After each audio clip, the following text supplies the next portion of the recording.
They love him at baseball games, but he once got a little too close for comfort with an alien. From career paths not taken to struggles with Hollywood, here's the surprising true story of Neil Diamond. It should come as no surprise to learn that one of Neil Diamond's main extracurricular activities in high school was singing in the chorus, but he was a fairly well-rounded kid, as he balanced arts with athletics. Specifically, he was a fencer, and he was apparently so skilled with his blades that he earned a fencing scholarship to New York University. During his time at NYU, Diamond was a pre-med student who focused on biology and chemistry, and the fencing team certainly held their own, as they won 2 national championships and 3 intercollegiate titles with the United States Fencing Association. As the singer is quoted as saying in the biography Neil Diamond, His Life, His Music, His Passion, "We had the greatest fencing team in the country." And Diamond was okay without the individual glory. As he also noted, "I was proud to be the 9th man on a 9-man team." Neil Diamond's college years at New York University weren't too far from home, as he grew up in Brooklyn. His tuition was covered by his fencing scholarship, which helped him eventually get into graduate school and pursue a professional path that he thought at the time was his passion: oncology. As he revealed on Larry King Live in 2003, "I actually wanted to go to medical school. I actually wanted to be a laboratory biologist." That career choice was inspired by a family tragedy, as his grandmother had died from cancer. As Diamond also admitted, "I was always very good at the sciences, and I thought I would go and try and discover the cure for cancer." But alas, his aptitude or lack thereof for organic chemistry stood in his way, as his grades in that important subject weren't strong enough for him to pursue research medicine. Fortunately though, towards the end of college, Diamond signed a deal to write songs for a music publisher. Well before he started filling stadiums, Neil Diamond was just a simple songwriter. It's a craft he first explored at the age of 16 while growing up in Brooklyn, when someone gave him a used $9 guitar for his birthday. He took some lessons, and after learning to play it properly, he gave composing a try when he was 17. His inspiration for his first fully realized original song was his high school girlfriend, Jay Posner. As he later recalled, "I really wanted to impress her, but I couldn't afford to buy her a gift, so I wrote a song called Hear Them Bells," which basically was a song saying, "Will you marry me?" Any creative endeavor is a reflection of the writer or the artist or the sculptor. It's all personal in a sense. Hear Them Bells did the trick, as Diamond and Posner got married in 1963, though they were divorced by the end of the decade. That tune remained a private part of his work for decades, until he eventually recorded it and released it on his career-spanning box set, In My Lifetime, in 1996. Tin Pan Alley is a legendary institution in the history of American music. It's a nickname for an area of New York City where a number of record labels and music publishers had their offices in the early to mid-20th century. When Neil Diamond was 10 credits away from graduating from college, he dropped out and headed to Tin Pan Alley, where he landed a 16-week gig earning $50 per week with Sunbeam Music. Diamond's contract wasn't renewed at the end of those 16 weeks, but Columbia Records then hired him to make a record based on the strength of his demos. Unfortunately, that didn't really pan out, so he bounced around various publishers for 7 years while barely scraping by. As he explained to Rolling Stone in 1976, "I'd spent a lot of time on lyrics, and they were looking for hooks, and I didn't really understand the nature of that." During this time, he had to severely ration his funds. Over the course of a year, he spent 35 cents a day on food, 23 for a sandwich, 10 for a Coke, and 2 for a piece of candy.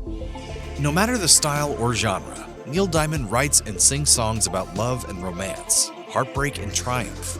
He's been inspired by his own life a little bit, but in general, these are universal themes. But then one time he had a breakthrough in therapy that made him rethink things a little bit. In 1966, Diamond released Solitary Man, his first single for Bang Records.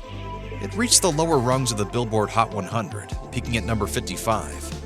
After Diamond became more popular in subsequent years, he re-released Solitary Man in 1970, and it hit number 21 that time.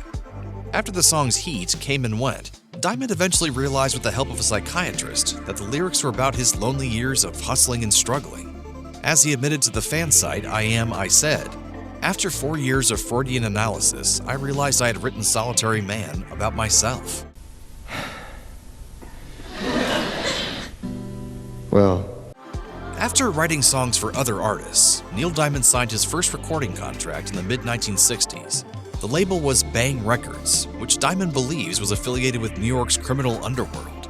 As he explained to the Irish Independent in 2002, to start a tiny label like that, they had to have some kind of backing. And whether it was kosher or not, I really can't say. There were some guys with broken noses who were helping to get the records played. When banghead Burt Burns uncovered an operation in New York selling counterfeit copies of Diamond's early hit records, the perpetrators reportedly wound up with broken legs. The musician eventually decided to leave the label in 1967. As he recalled, Bang Records wanted me to continue doing things like Cherry Cherry, but I wanted to be more creative. They weren't happy with that.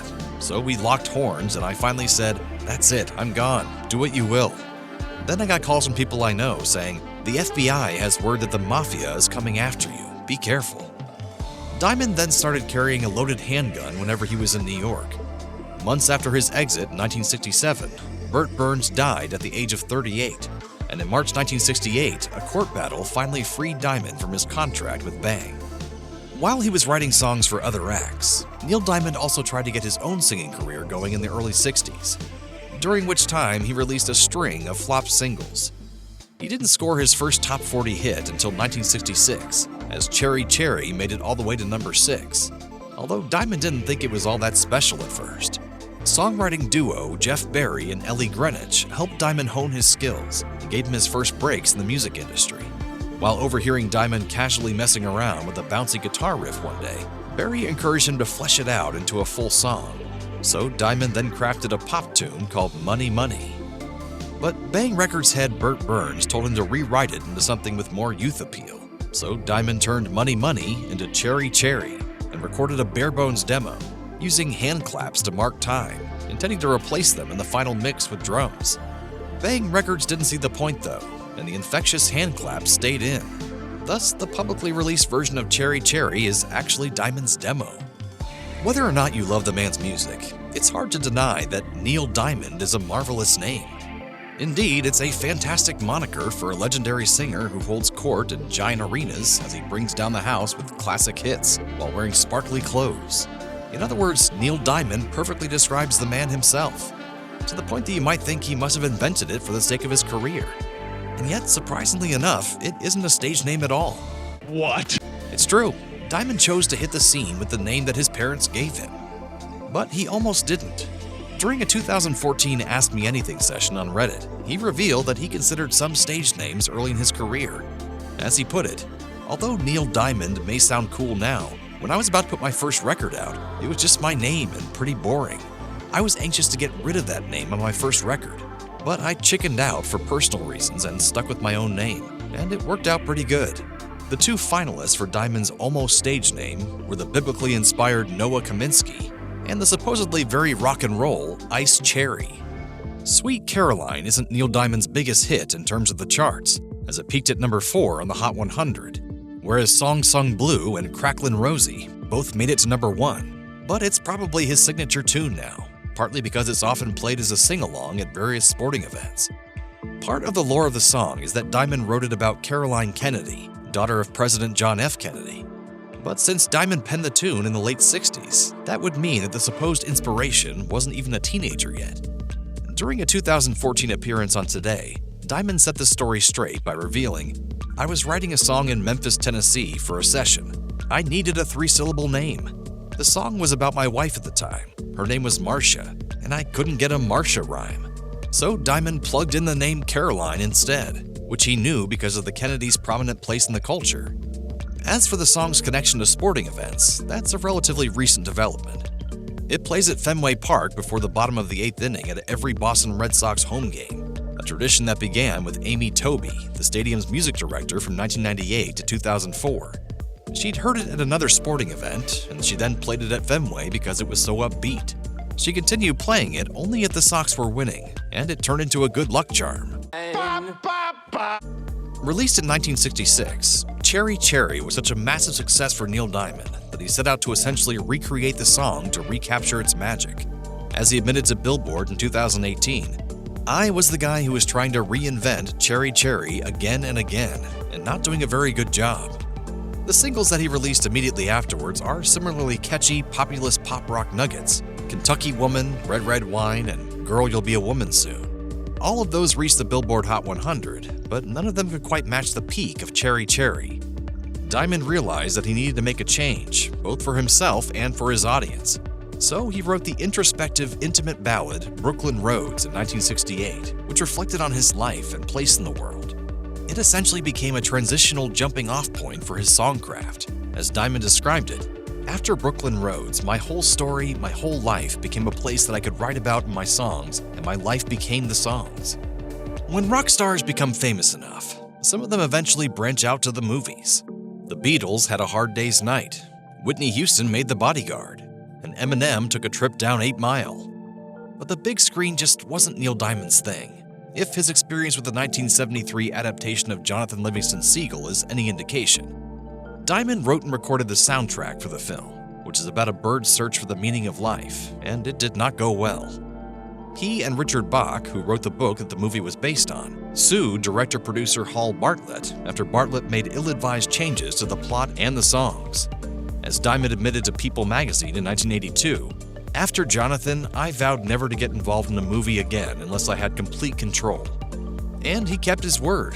That is, until he had a chance to star in another movie 7 years later.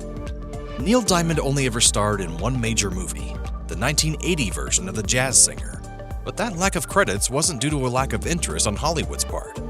In the late 1960s, Diamond wanted to act, and he appeared as himself on an episode of the detective drama Mannix. That led to a screen test for Universal Studios. Then in 1970, movie producer Marvin Worth asked him if he had any interest in playing controversial comedian Lenny Bruce in a biopic. Diamond wanted the role, so he performed some stand-up comedy in Hollywood to get into character. A successful screen test followed, and the gig was his to lose. But he did lose it, on purpose, after an unnerving meeting with Bruce's mother Sally. As the musician admitted during a concert in 1971, "Meeting this woman before going in front of the cameras to portray her son, her dead son, it broke my concentration completely. I felt for what she would be going through watching me speak her son's words. It just freaked me out." About half a decade later, Diamond was up for the lead role of Travis Bickle in 1976's Taxi Driver. "You make the move. It's your move." As Diamond later revealed to CBS Sunday Morning, "I was considered, so were a lot of other people. For some reason, the producers saw me as very quiet and deep, solitary and sullen, and unpredictable and mysterious," which that character was. But De Niro, I think, was the right choice. The standard routine for rock stars is grueling, as they typically record an album, embark on an extensive tour to promote the album, and then repeat that cycle every few years. But Neil Diamond has defied that model in the pursuit of a healthy work-life balance. In the early 1970s, the singer was in the midst of a prolific period that saw the release of several classic hits, including Sweet Caroline, Solitary Man, and Song Sung Blue. Towards the end of 1972, he completed a tour of Europe and decided to pause performing to devote himself to scoring the film Jonathan Livingston Seagull, and also to just take a break from the grind. As he explained to the Washington Post, "It was a chance to get to know myself and my family, to write, to explore different kinds of music, without the distraction of having to tour. I came back with a great deal of confidence. I wasn't as insecure about myself as a person." Diamond took another self-imposed break for about 8 or 9 months in March 1985, following the death of his father. Neil Diamond isn't necessarily considered an iconic 60s rock star the same way that the likes of Bob Dylan or The Band are. Nevertheless, Diamond did appear on stage in The Last Waltz, the concert documentary directed by Martin Scorsese about the band's star-studded and supposedly final performance in 1976. Other musicians in the film included Dylan, Eric Clapton, Neil Young, Joni Mitchell, and Van Morrison. Diamond was an odd addition, and one who wasn't necessarily welcomed. As band drummer Lee Von Helm wrote in his autobiography, "When I heard that Neil Diamond was going to play, I asked, what the hell does Neil Diamond have to do with us?" Helm's bandmate, Robbie Robertson, had just produced Diamond's album, Beautiful Noise, and he recognized his association with the Tin Pan Alley and brill-building pop songwriting tradition. These songwriters were expressing the feelings of people in the street. Other supposedly cooler musicians remained unconvinced. According to rock lore, Neil Young approached Diamond and sarcastically introduced himself as Neil Sedaka. Diamond told Rolling Stone about the icy reception Dylan gave him when he tried to relieve the tension, saying, "He was tuning his guitar, and I came over to him and I said, 'You know, Bob, those are really my people out there.' He kind of looked at me quizzically. I said it as a joke, but I think it spurred him a little bit, and he gave a hell of a performance. If his experience in The Last Waltz is any indication, Neil Diamond has struggled to convince the world that he's anything resembling hip. But he made peace with that a long time ago. As he admitted to Rolling Stone in 1976, "It didn't relate to what I was trying to do, which was essentially to try and be Alan J. Lerner or George Gershwin. Hip was something frivolous people had time to be. I didn't have time to be hip and with it and groovy. I was dealing with something that was much more important, with my life and trying to write songs that had substance." Diamond also differentiated himself from the counterculture with his staunchly anti-drug 1968 track, The Pot Smoker's Song. As he once explained, to the hip community, it was more evidence that Neil Diamond was not one of their kind of guys. It was genuine, it was heartfelt, but it also confirmed a lot of people's feeling that I wasn't hip. Neil Diamond scored a #1 hit in 1978 with You Don't Bring Me Flowers, a gut-wrenching song about divorce.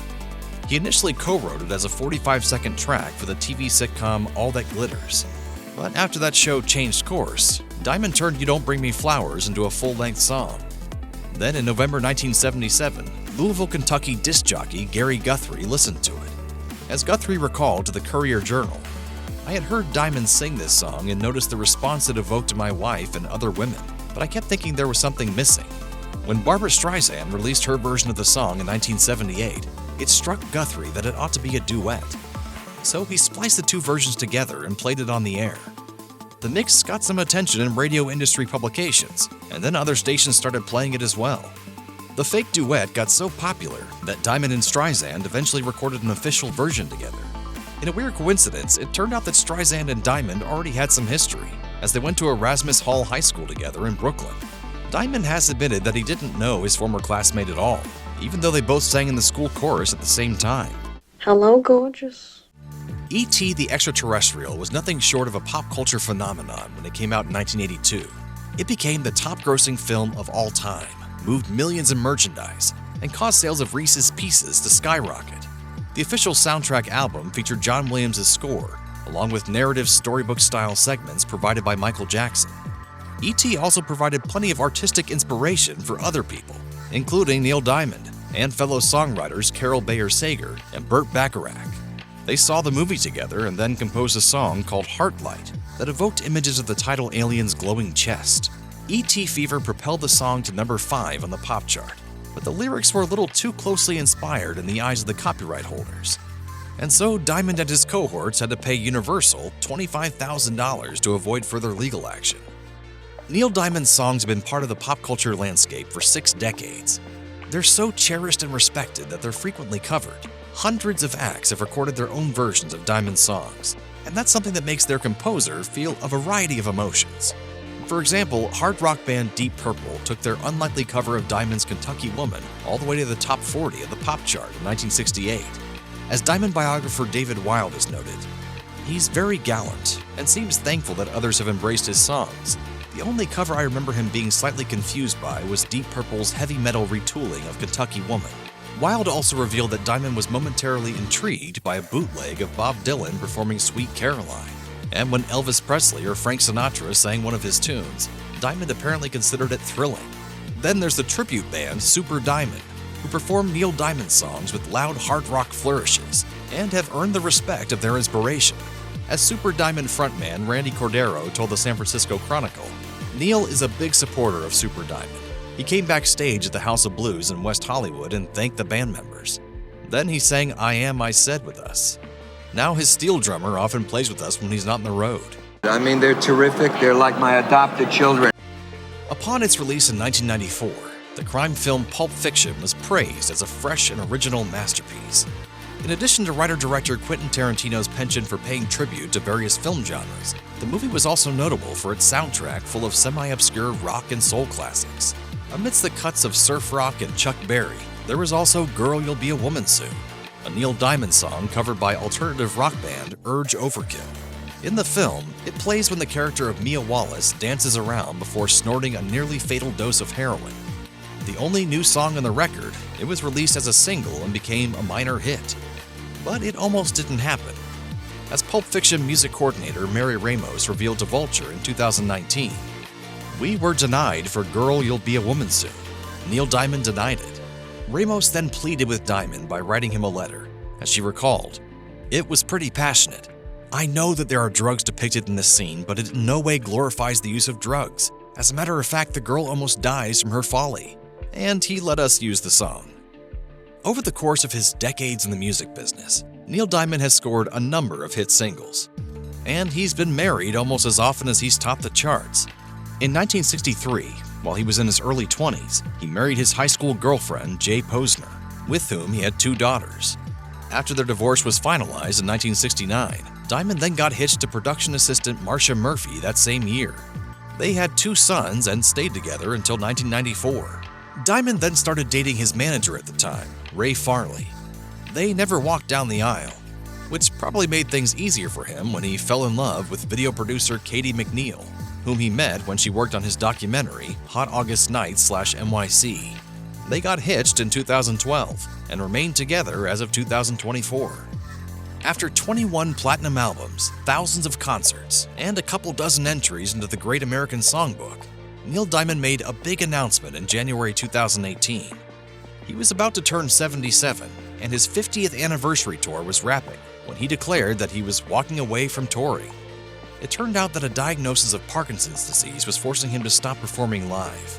As the singer explained in a statement, "It is with great reluctance and disappointment that I announce my retirement from concert touring. I have been so honored to bring my shows to the public for the past 50 years. The fact that he's coming out publicly about this is very good for people everywhere, same as Michael J. Fox coming out in 1991. While Diamond said that he was retiring from touring, that didn't necessarily mean that he would never sing live again. And so, 6 months after his announcement, he sang Sweet Caroline for firefighters working to put out a wildfire near his home in Colorado. There was also the possibility of a travel-free Las Vegas-style residency sometime in the future. Sure enough, 2 years after his announcement, Diamond made good on his promise to sing again in Sin City at a Diamond tribute show in March 2020 to benefit the Cleveland Clinic Lou Ruvo Center for Brain Health at the MGM Grand in Las Vegas.